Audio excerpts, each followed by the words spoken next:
La tarde con Carlos Polimeni por la 990. Hoy hay un día que celebrar en la Argentina. Hoy hay algo que celebrar en la Argentina. Hoy es el Día del Humor Argentino. ¿Y por qué es el Día del Humor Argentino? ¿Por qué este día, 26 de noviembre, ha sido elegido como tal? Porque un día como hoy nació en Rosario Roberto Fontana Rosa, que condensa una parte muy importante de lo que podríamos pensar que es el humor argentino. Sin embargo, el humor argentino es mucho más extenso y más complejo que la creación de los personajes de Fontana Rosa o sus excepcionales cuentos, sus narrativas humorísticas, muy basadas en la lengua popular, si se quiere. Le pregunto al Mataburros y el Mataburros me contesta: se puede hablar de muchas formas distintas del humor. De hecho, existe el humor y el mal humor. Y entonces, ¿qué celebramos cuando celebramos el humor argentino? Se puede hablar del humor como un obstáculo para la razón. O sea, el que se ríe y no piensa tiene un humor a la Violeta, como signo de superioridad. El humor como cargada. El humor de Tinelli, el de burlarse del que no sabe. El humor como la inseguridad. El que hace chistes porque no está seguro de sí mismo. El que en un velatorio, por ejemplo, consumido por la angustia, se dedica a reírse. Y me río de nervios, dirá. Pero también el sentido más general, que es el humor como bienhechor, el humor como patrimonio del ser humano. Dicen que las hienas se ríen, pero nosotros le ponemos risa a un gesto, una actitud y a un ruido de las hienas, porque en realidad el único animal que ríe es el hombre, el ser humano, el hombre, la mujer, les seres humanes. En una gigantesca película llamada La Guerra del Fuego, la historia de la evolución del hombre, se cuenta cómo tal vez en un momento en que arriba de un árbol, cuando todavía éramos de nuestra generación anterior, de nuestros hermanos, los primates, uno queriendo hacer un movimiento hace un error y otro lo mira y se ríe, que nace lo que llamamos la humanidad. Los monos no ríen, parecen sonreír pero no ríen, no tienen humor. ¿Será producto de eso que llamamos la inteligencia humana? El humor, como quiera que fuese, nos vamos a dedicar no a analizar la historia del humor, sino a tratar de vincularnos un poco con Roberto Fontana Rosa en el día que hubiera sido su cumpleaños, salvo que él se fue de este mundo en 2007. Le ponemos un poco de Rosario, entonces, primero que nada, ¿no?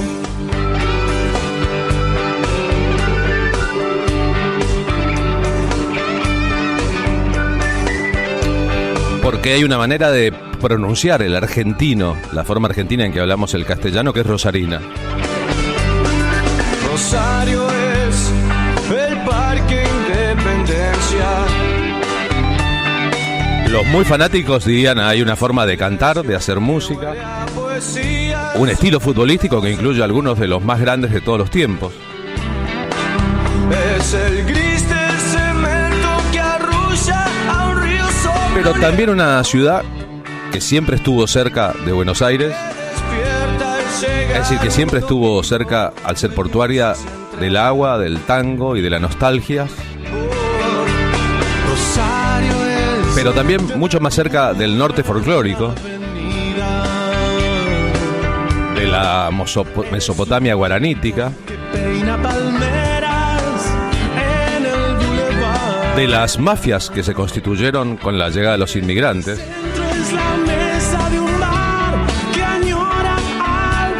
y de la costumbre española de ir a un bar a matar el tiempo antes de que el tiempo nos mate a nosotros.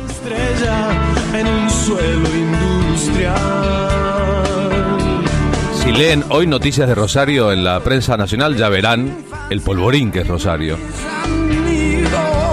Su cordón industrial nutrido de millones y millones de pobres.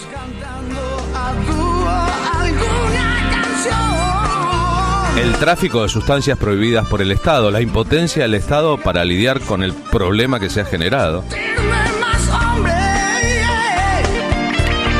Pero también en todos el recuerdo de Olmedo, el gran cómico oral televisivo rosarino. Rosario es el colegio y las rabonas. Y la forma en que Roberto Fontana Rosa se incorporó a la historia de la gran literatura de la lengua, escribiendo como en broma. Lo que pasa es que no era broma escribir como en broma. Él mismo decía, lo que pasa es que a mí me influyó más el gráfico que Don Quijote de la Mancha. Y entonces era capaz de empezar un cuento con esta frase: puto el que lee. Rosario es el anochecer de un barrio. Frase encontrada en el graffiti de un baño en una ruta, seguramente. Pero ese desparpajo, esa forma de concebir la cultura como un ser humano vivo que va mutando, lo llevó incluso a pronunciar su famoso discurso pidiendo indulto de malas palabras ante la Academia de la Lengua reunida en Rosario.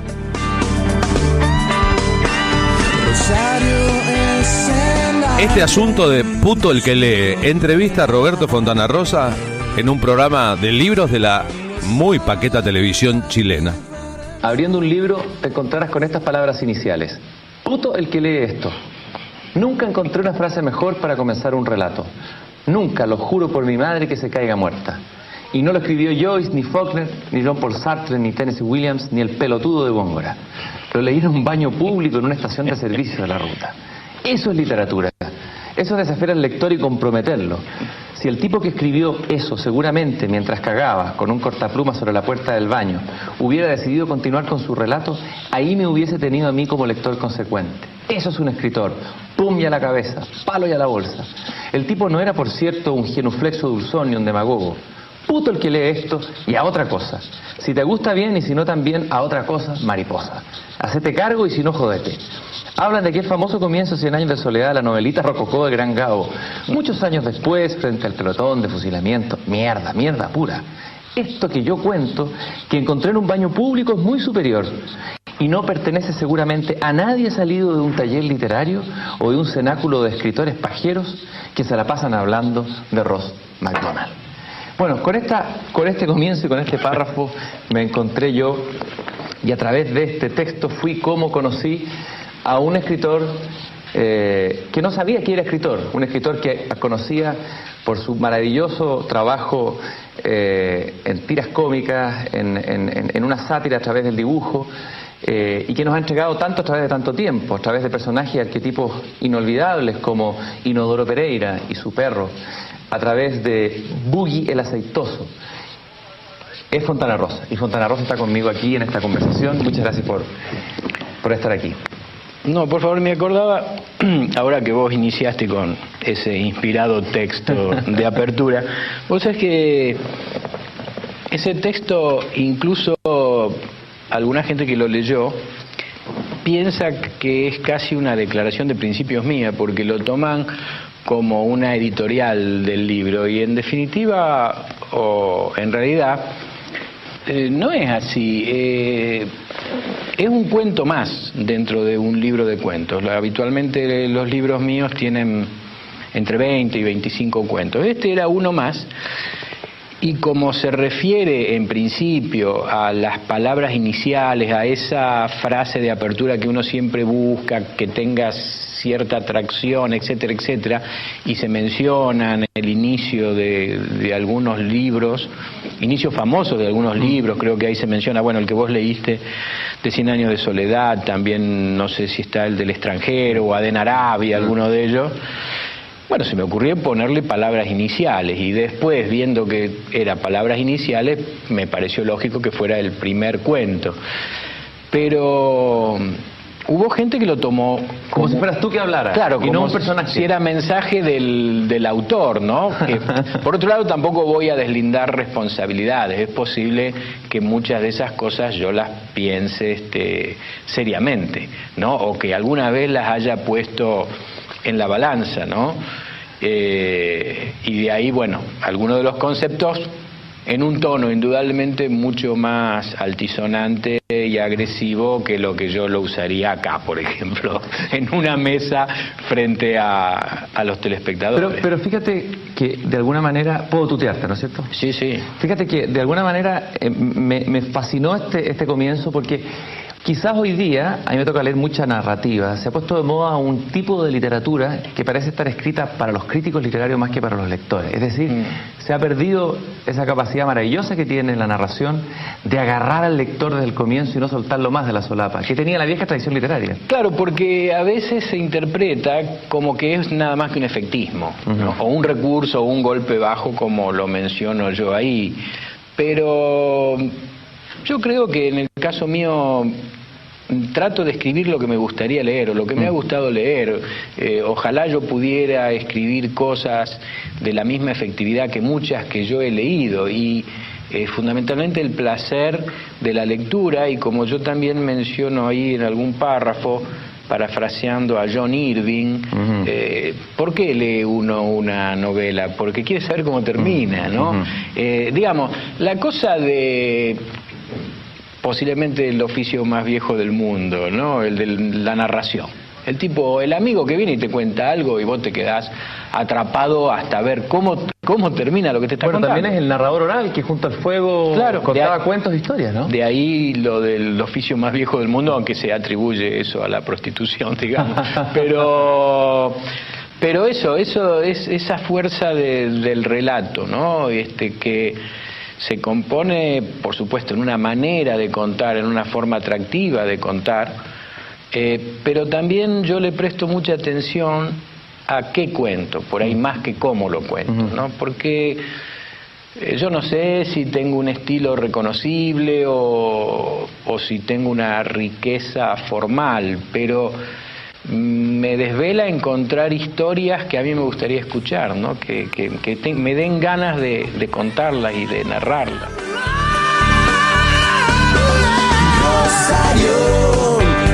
Daniel Diviski, que fue el editor de Roberto Fontana Rosa, de sus libros, solía contar esto, que los originales de los cuentos terminados de Fontana Rosa eran desprolijos, no eran tan formales como uno imaginaría en un escritor tan consagrado y tan venerado a partir de una época como él mismo, porque lo que le gustaba más era encontrar qué contar, por sobre cómo contarlo, ¿no? Es ahí todo un asunto. El manierismo de la literatura a veces hace que las vueltas a la hora de contar opaquen un poco qué se cuenta. Y hay dos teorías sobre este asunto, hay dos estéticas posibles, sobre este asunto. Él era decididamente de los que, más allá de las formas, buscaban algo que sorprendiese. Si tuviéramos que contar en un minuto, así, en un tiempo microbio, la vida de Roberto Fontana Rosa, sería así. Roberto Fontana Rosa nació en Rosario el 26 de noviembre de 1944. Desde muy pequeño se interesó por la ilustración. Aprendió a dibujar por correspondencia y copiando sus historietas preferidas. Repitió tercer año y finalmente abandonó la escuela. Se pasaba el día dibujando y leyendo historietas. A los 19 años decidió probar suerte en Buenos Aires, pero no pudo conseguir trabajo. Volvió a Rosario y empezó a trabajar en una agencia publicitaria. En 1968 publicó su primer chiste en la revista rosarina Boom. 4 años después comenzó a colaborar con la revista Hortensia, donde se publicaron Inodoro Pereira y Boogie el Aceitoso. En los años 70 la historieta y el humor gráfico ganaban terreno en el sector editorial, y Fontana Rosa empezó a publicar en otros medios especializados, al igual que en la contratapa del diario Clarín. Retrataba a sus personajes con dibujos de trazo fino pero contundente, sin perder jamás la expresividad. Además de recopilaciones de sus trabajos gráficos, publicó más de 10 libros de cuentos y 3 novelas. El fútbol, la amistad y las mujeres fueron, con frecuencia, la excusa argumental sobre la que se desarrollan sus textos, siempre con el humor como principal protagonista. Como consecuencia de una enfermedad neurológica, perdió poco a poco la movilidad. Siguió escribiendo sus chistes, pero dejó la ilustración en manos de 2 de sus colegas y amigos. Finalmente, el 19 de julio de 2007, falleció en Rosario. Roberto Fontana Rosa arrancó carcajadas en su doble faceta de escritor y humorista gráfico. Gracias a su pluma, su ingenio y a su particular punto de vista, se convirtió en un referente del arte popular argentino.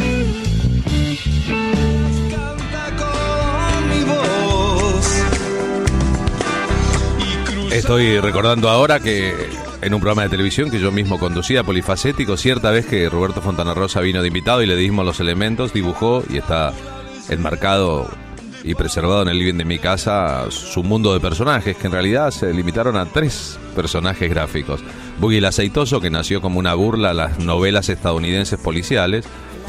Inodoro Pereira, y sus personajes de alrededor, Eulogia, su mujer y su perro, que lo parió, decía Mendieta, que en realidad nacieron como una especie de burla al lenguaje demasiado pomposo de algunos folcloristas de avanzada como Armando Tejada Gómez. Salgo a caminar por la cintura cósmica del sur.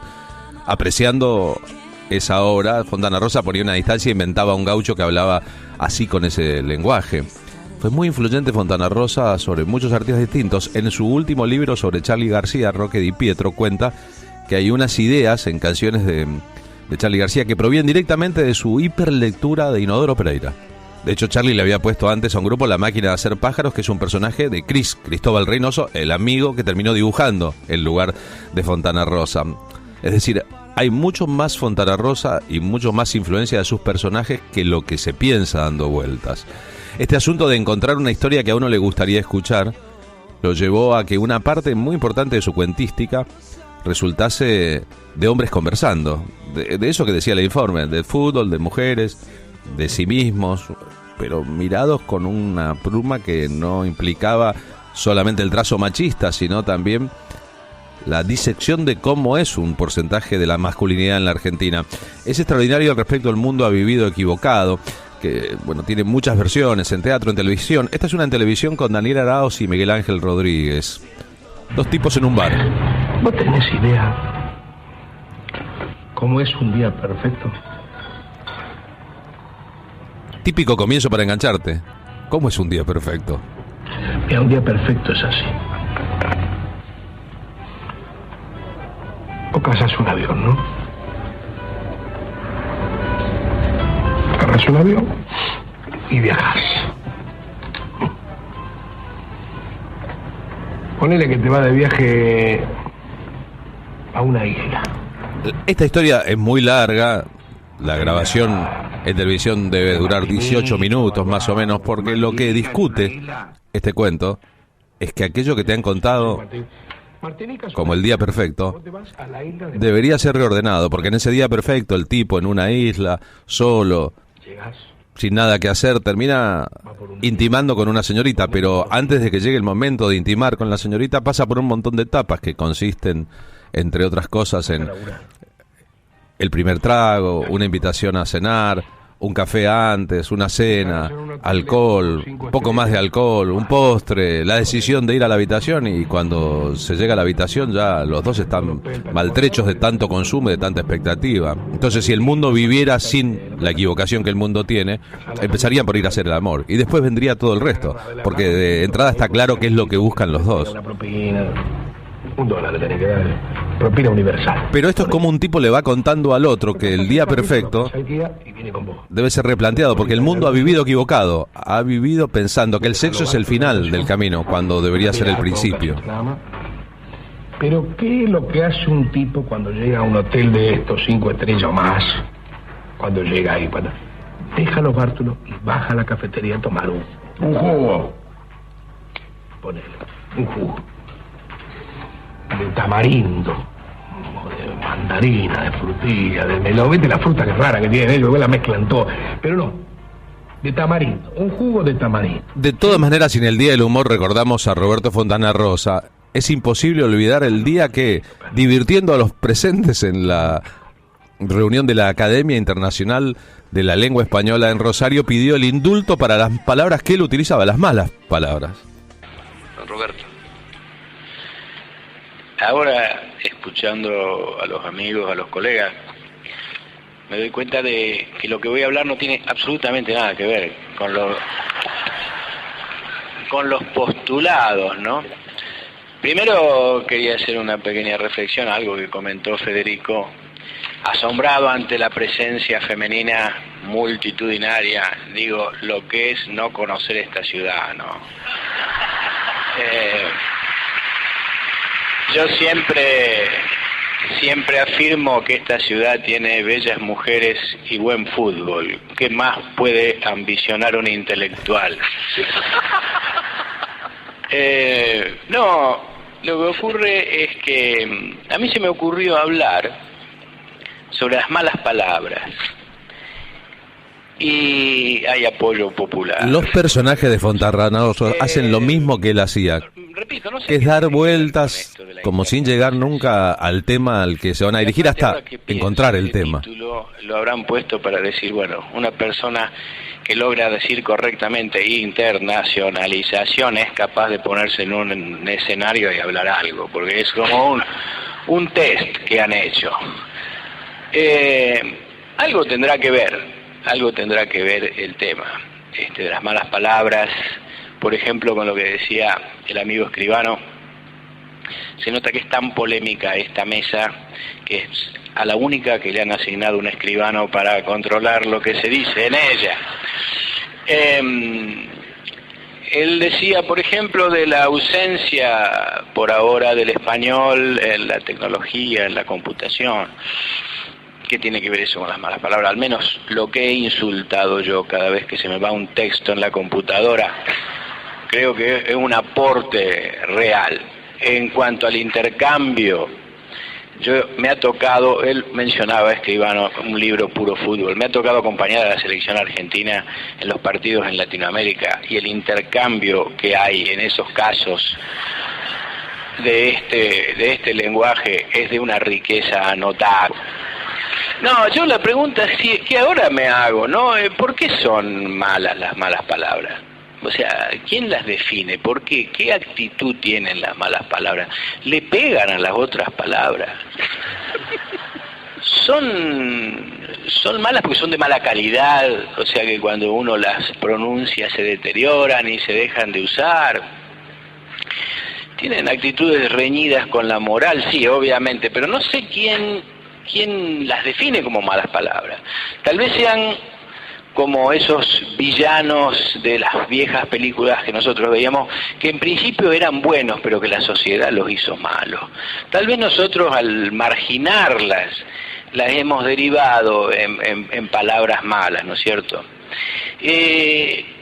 Cuando yo decía lo de que tal vez sean de mala calidad, arriesgando una teoría francamente disparatada, no parecería ser este el caso, porque a muchas de ellas cada vez se las escucha más saludables y más fuertes, al punto que en alguna época, y creo que se le sigue denominando palabrotas, con un aumentativo, y al menos en Argentina, no sé si palabrotas, lo que no deja de ser un reconocimiento. A mí me hace acordar, por ejemplo, a las carotas, ¿no? Recuerdo esas películas de Fellini, donde casi todos los personajes, incluso los personajes laterales, los que estaban detrás, tienen carotas, ¿no? Lo que significaba una búsqueda indudable del director para más que nada la expresividad, y eso creo que es lo que reflejan muchas de estas palabras, una expresividad y una fuerza que difícilmente las haga intrascendentes. Atento a la cierta organización, he escrito algo, tengo una ayuda a memoria, que no me alcanzó para que la memoria me dictara que tenía que traer los lentes. De todas maneras, algunas de las... No es que haga una defensa incondicional y, yendo al tema, quijotesca de las malas palabras. Algunas me gustan, otras no me gustan, algunas, al igual que las palabras de uso natural, ¿no? Yo me acuerdo que en mi casa, mi señora madre, mi vieja, no decía muchas malas palabras, es correcta.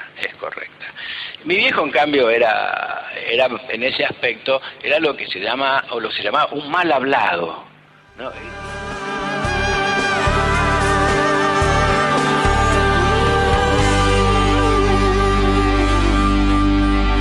Ya saben que sigue la defensa de la palabra pelotudo como irresponsable, como irreemplazable en la lengua castellana, y el fracaso de la Revolución Cubana, a su criterio, porque no habían logrado nunca pronunciar bien algunas palabras. Para sintetizarlo en una idea que grafica el humor argentino, hoy es el Día del Humorista Argentino, Fontana Rosa dijo: debido a que la velocidad de la luz es mucho mayor a la del sonido, ciertas personas que nos parecen brillantes, un rato antes de escuchar las pelotudeces que dicen.